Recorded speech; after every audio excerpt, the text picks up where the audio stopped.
그래서 그 자라나신 곳 나사렛 동네에 이르사 안식일에 자기의 규례대로 회당에 들어가사 성경을 읽으려고 서심해 선지자 이사야의 글을 펴서 드리거늘 두루마리를 펴서 이렇게 기록한 데를 찾으시니고 주의 성령이 내게 임하셨으니 가난한 사람들에게 좋은 소식을 전하게 하시려고 나에게 기름을 부으시고 나를 보내사 포로된 자들에게 자유를 눈이 먼 자들에게는 다시 보게 할 것을 전파하며 눌린 자들을 자유케 하고 주의 은총의 해를 전파하게 하려 하심이라 하였더라. 두루마리를 덮어서 그 맡은 자에게 주시고 앉으시니 회당에 있는 자들이 다 주목하여 보더라. 이에 예수께서 저에게 말씀하시되 이 글이 오늘날 너희 귀에 그대로 다 이루어졌느니라 하시니 저희가 다 그를 증거하고, 여기서 증거한다는 말은 나쁜 뜻으로 노려본다는 뜻이 됩니다. 그 입에서 나오는 은혜로운 말을 이상하게 여겨 가로되 이 사람이 요셉의 아들이 아니냐?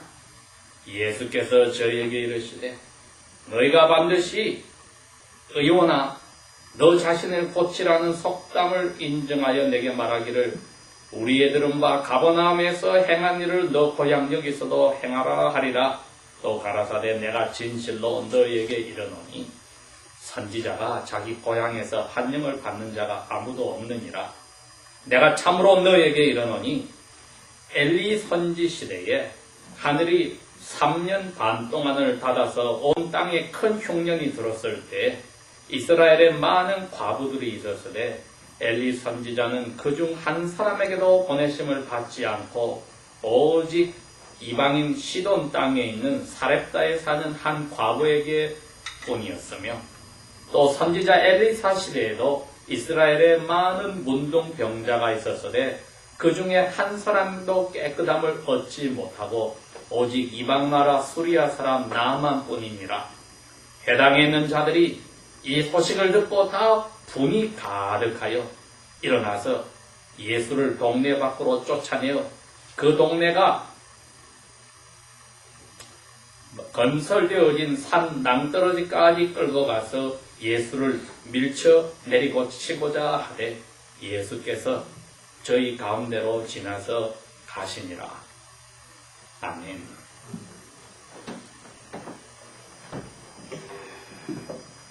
오늘 누가복음 제4장 14절에서 30절까지의 말씀은 지난 주일에 이어서 저희들이 생각하는 이 하나님 나라에서의 삶을 한번 봅니다.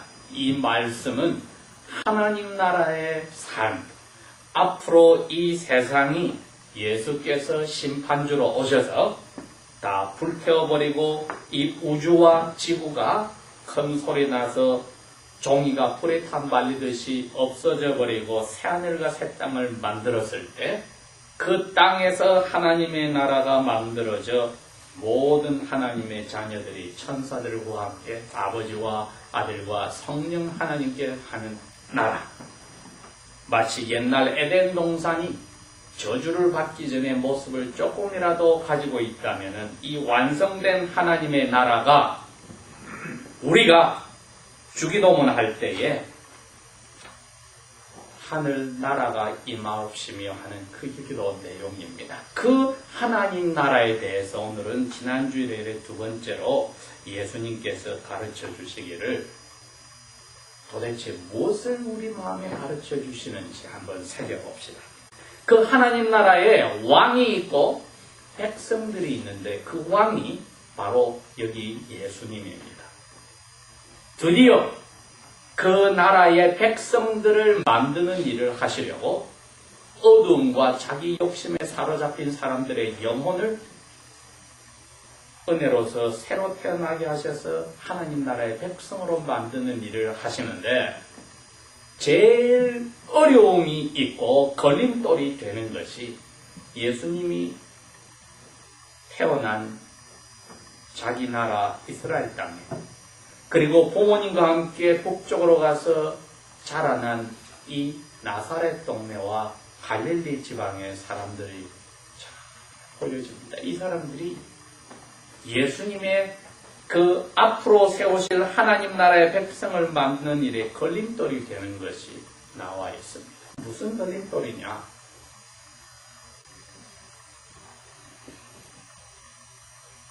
자기들의 나라가 없이 산 역사가 400년 이상이 되었습니다. 우리 대한민국 땅이 하나님 앞에서 36년 동안 일본의 나라를 빼앗겼을 때 얼마나 많은 고통들이 있었습니까? 특별히 그 가운데 그리스도인들이 하나님 앞에 부르짖었습니다. 그래서 36년 후에 해방이 되었을 때에 평양의 형무소에 갇혀있던 그리스도인들이 그 다음날 8월 16일에 풀려나오면서 많은 마중 나온 분들과 찬송을 불렀습니다. 시온의 땅이 빛나는 아침, 어둠에 매였던 자들이 풀려오네.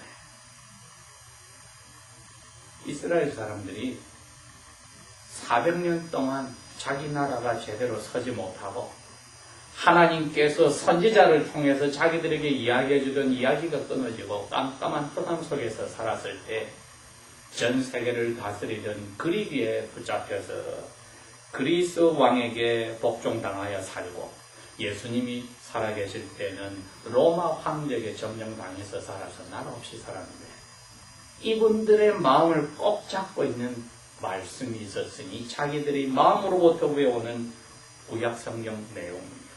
왜?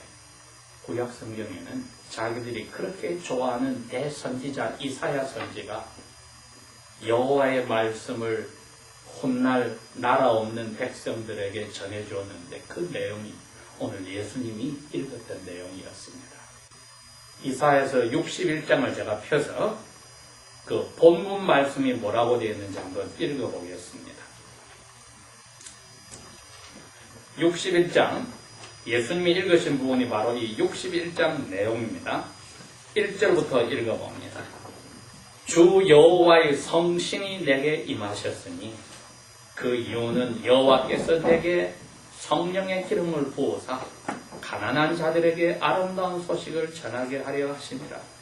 나를 보내사 마음이 상한 자들을 고치시며 포로가 된 사람들에게 자유를, 갇힌 자에게 모임을 전파하며 여호와의 은총의 해가 우리 하나님의 복수를 하는 날을 전파하여 모든 슬픈 자를 위로하되, 무릇 시온산에서 슬퍼하는 자에게 화환을 주고 그 슬픔의 죄를 뒤집어 쓴 것을 대신하여 기쁨으로 기름을 그 머리에 부어 그 슬픔을 대신하여 찬송을 부르는 옷으로 그 근심을 대신하게 하고, 그들로 의의 나무 곧 여호와의 심으신 바 그 영광을 나타낼 자라 일컬음을 얻게 하려 하심이니라.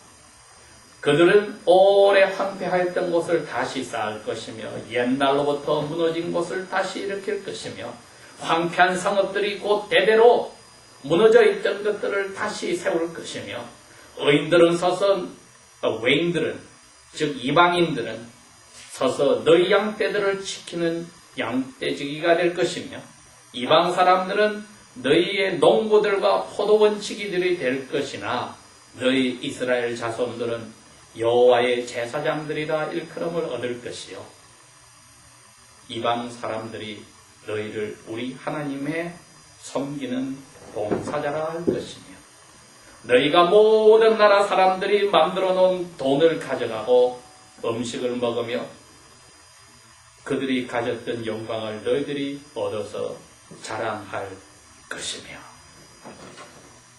도대체 이게 무슨 이야기입니까?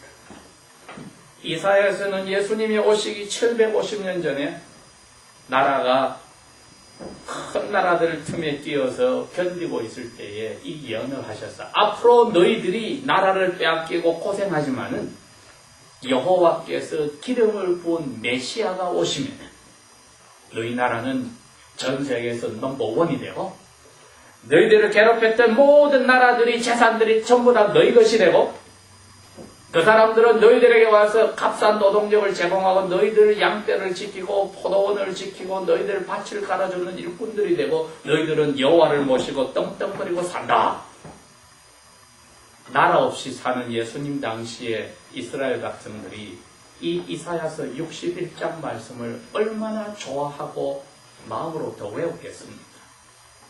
이분들에게는 메시아가 오면은 천지개벽이 이루어져서 자기들이 이렇게 떵떵거리고 산다 하는 마음을 가지고 있는데 예수님이 자라나신 이 갈릴리 주의 나사렛 동네는 더 그렇습니다. 왜? 원래 비유대인들이 살던 동네 로마 사람들이 쳐들어와서 유대인들을 그 구석으로 몰아붙여서 유대인들이 가서 살기 시작한 곳이 이 갈릴리 지방입니다. 이 사람들은 더군다나 애국, 애족 정신이 강합니다. 그 좋은 곳에서 쫓겨나서 이까지 멀리 왔기 때문에 로마에 대해서 반항심도 강합니다. 이런 분들에게는 이사야서 61장의 이 말씀은 단꿀보다 더 달아요. 그런데 왕이신 메시아가 나타났습니다. 그 갈릴리 동네에 특별히 그 조그만 시골 나사렛 예수님이 자라나신 곳의 사람들은 아직 예수님을 왕으로 생각하지 않았습니다. 그러니 자기들과 똑같은 메시아를 기다리고 이사야 말씀을 마음으로부터 외우면서 그날이 오기를 기다리는 사람이라고 예수를 생각하고 있었는데 이 동네에서 자라서 아버지 대를 이어서 석수, 목수 생활을 하던 사람이 유다를 가고 예루살렘으로 가더니 큰 이름을 얻고 명예를 가지고 고향으로 돌아왔을 때 사람들이 잔뜩 기대를 가졌습니다. 자, 우리 동네에서 자라난 예수는 이사야서 말씀에 있는 대로 우리 민족을 위해서 하나님께 얼마나 간절히 기도하고 사는 사람일까? 예수님이 회당에 들어가셨을 때에 그 당시에 사람들이 쓰는 말은 아람어입니다. 에르메익이라고. 자기들이 고향에서 쓰는 말이 히브리 말이 아니라 에르메익이라는 히브리 조상인 그 아브라함이 원래 썼던 그 2000년 전에 에르메익 그 말을 쓰는데 자기들이 가지고 있는 회당에 갖다 둔 성경책 두루마리는 히브리 말로 써졌기에 회당에 모여서 말씀을 읽을 때는 두 사람이 섭니다.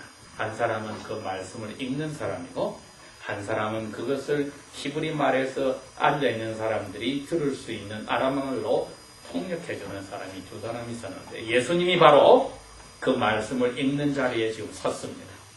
이걸 다 읽으시고 나면은 옆에 있는 사람이 통역을 아람말로 해줍니다.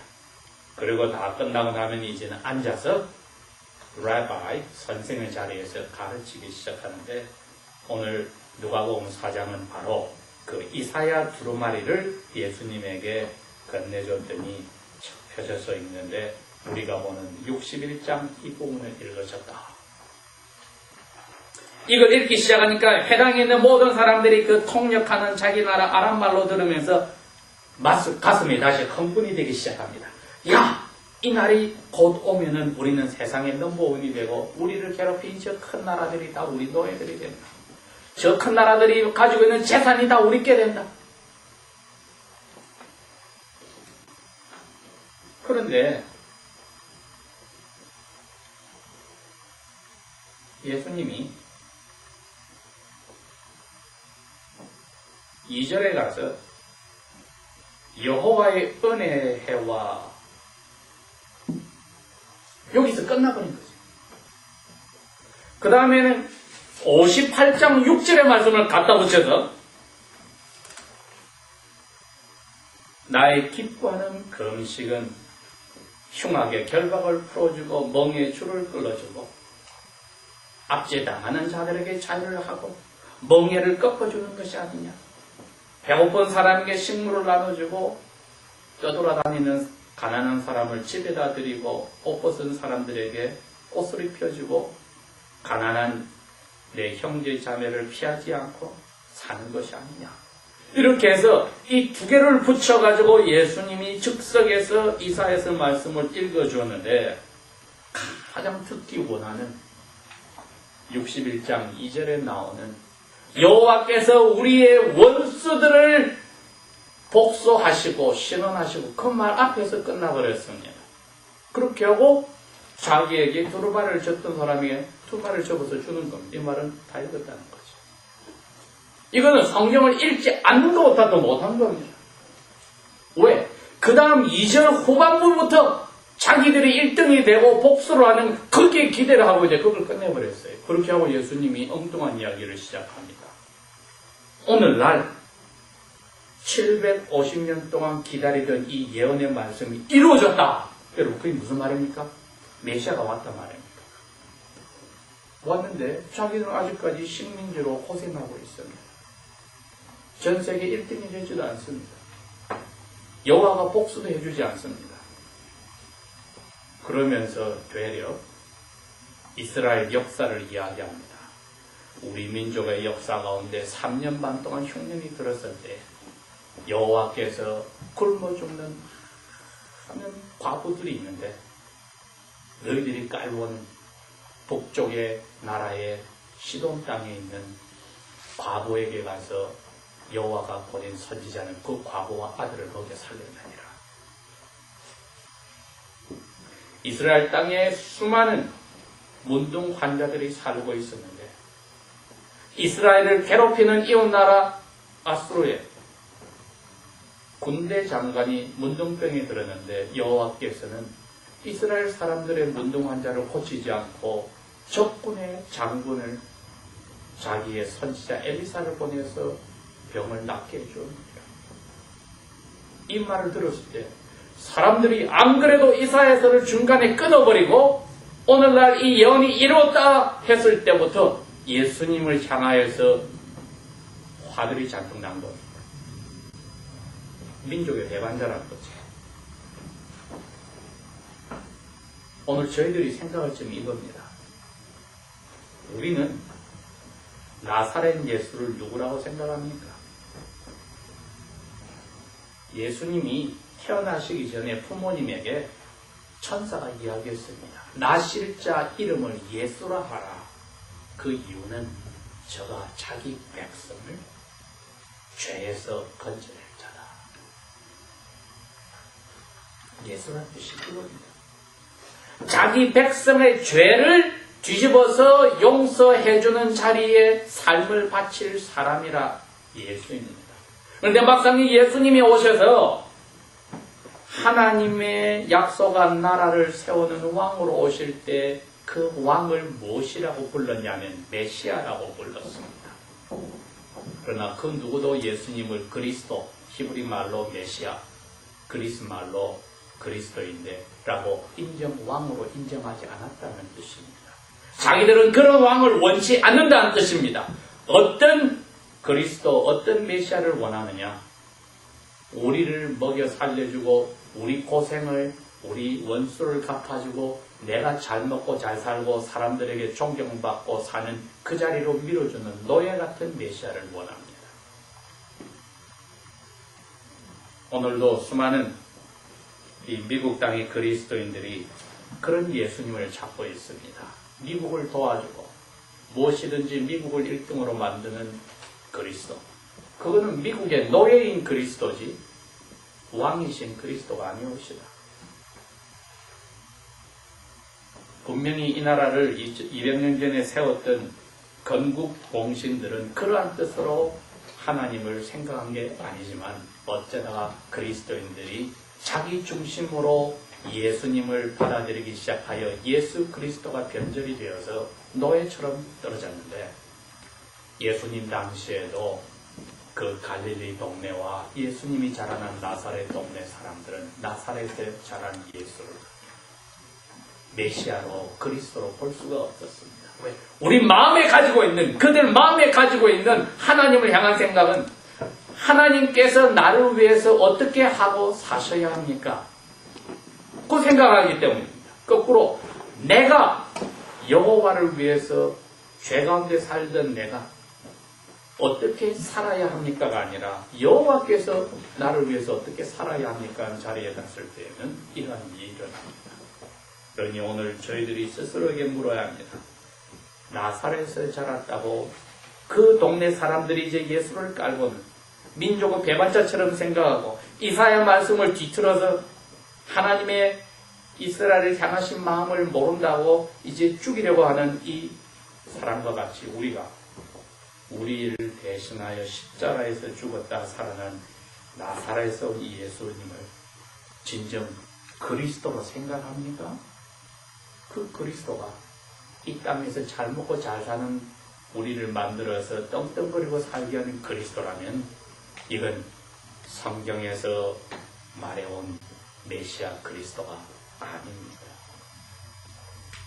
나사렛 예수는 나에게 누구신가 했을 때 참된 그리스도라면 내가 이 세상에서 사람들이 뭐라 하든지 하나님 나에게 어떤 식으로 하여서 세상 사람들은 내 잘되고 모든 게 다 원한된다 할지라도 이것을 그리스도를 위하여서 어떻게 쓸 것입니까? 나의 삶을 메시아를 위해서 어떻게 쓸 것입니까? 내가 싱글로 있으면 내 배우자가 내가 만나야 될 사람이 결혼했으면 내가 우리 부부와 우리 자녀를 선물로 주시면 자녀가 어떻게 그리스도를 위하여서 삶을 살아야겠습니까? 나의 현재와 장래의 계획이 어떻게 하면 그리스도를 위하여 쓰여지겠습니까? 하고 질문이 되어질 때에야 자기 백성을 죄에서 용서하신 왕으로 오신 예수님이 세우는 나라가 그 그리스도인의 마음에는 이루어졌습니다. 기도하겠습니다.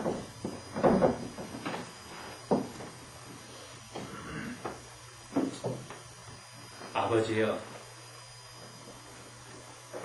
참으로 저희들에게 가장 심각한 문제인 죄를 해결하게 하시고 이 세상에서는 고달프고 인정받지 못하고 어려운 자리에 있을지라도 이 세상을 만드신 아버지 아들 딸이 되며 메시아의 나라의 아름다운 시민들이 된 것을 저희들이 오늘도 생각합니다.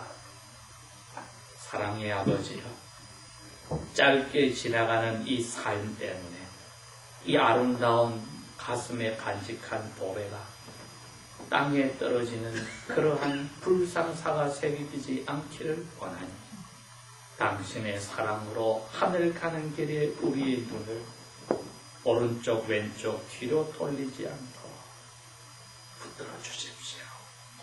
예수님 이름으로 감사 기도합니다.